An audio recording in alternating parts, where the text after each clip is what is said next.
ఎక్కడ అణచివేత ఉంటుందో అక్కడ తిరుగుబాటు ఉంటుంది. అలా పురుడు పోసుకుందే ఆదిలాబాద్ జిల్లా ఇంద్రవెల్లి ఆదివాసీలు వినిపించిన జంగ్ సైరన్. 45 ఏళ్ల కిందటి తిరుగుబాటు పోలీసుల కాల్పులతో రక్తసిక్తమై మరో జలియన్ వాలాబాగ్ను తలపించింది. అన్యాయం జరిగినప్పుడల్లా ఉద్భవిస్తానని గీతాచార్యుడు చెప్పినట్లు ఇంద్రవెల్లి ఉద్యమం నేటికి ఆదివాసుల్లో స్ఫూర్తిని నింపుతూనే ఉంది. పోలీసుల కాల్పులతో రక్తమోడిన ఇంద్రవెల్లి ఉద్యమకారులకు నిత్య నూతనంగానే కనిపిస్తోంది. అన్యాయాన్ని ఎదిరించాలని ఉద్యమ చైతన్యాన్ని నూరిపోస్తూనే ఉంది. నిజాంకు వ్యతిరేకంగా పోరాడిన కుమురం భీం వారసత్వంగా ఇంద్రవెల్లి తిరుగుబాటు మరో తుడు మోగించేలా చేసింది. పటేల్ పట్వారీ వ్యవస్థ కబంధ హస్తాల కింద నలిగిపోతున్న ఆదివాసీ బతుకుల్లో మార్పు తెచ్చేందుకు నాటి రైతు కూలీ సంఘం భూమి భుక్తి విముక్తి నినాదంతో 1981 ఏప్రిల్ 20న ఇంద్రవెల్లి వేదికగా సభ ఏర్పాటు చేసింది.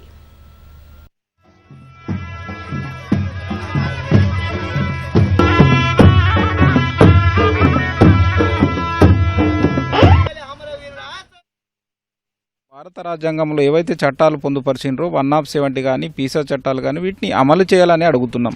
ఆదివాసీలు గొంతెమ్మ కోరికలు ఎక్కడ కూడా కోరడం అనేది లేదు. ఆ రోజు 1981లో భూమి భుక్తి విముక్తి కోసం, స్వేచ్ఛా సమానత్వం కోసం ఫారెస్ట్ అధికారుల దౌర్జన్యాలు, అదేవిధంగా షావుకారుల వడ్డీ వ్యాపారుల దోపిడీ దౌర్జన్యాలు నశించాలి, వీటినన్నింటినీ అరికట్టాలని ఏ రకంగా అయితే పోరాటం చేసినో ఆ పోరాటాల వారసత్వం మళ్ళీ కొనసాగించాలనే ఉద్దేశంతో వల్ల మేము ఈ యొక్క పోరాట గడ్డ నుండి మేము చెప్పదలుచుకున్నాం.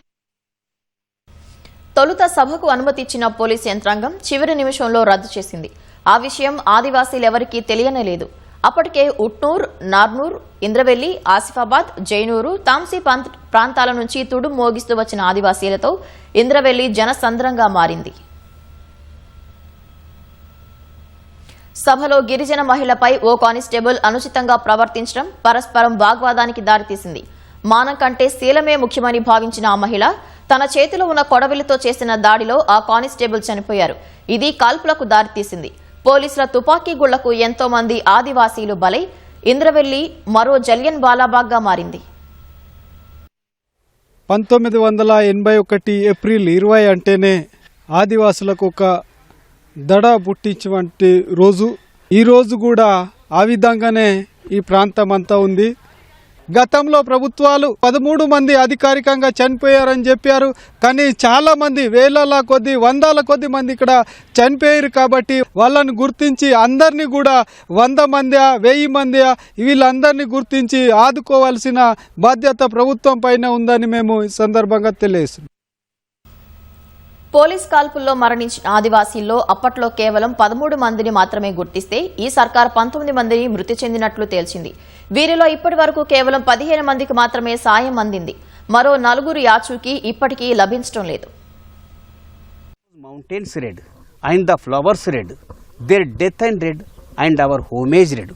అంటే అక్కడి పర్వతాలు ఎరుపు, అక్కడి పుష్పాలు ఎరుపు. అవును, వారి మరణము మనం అర్పించే నివాళి కూడా ఎరిపే.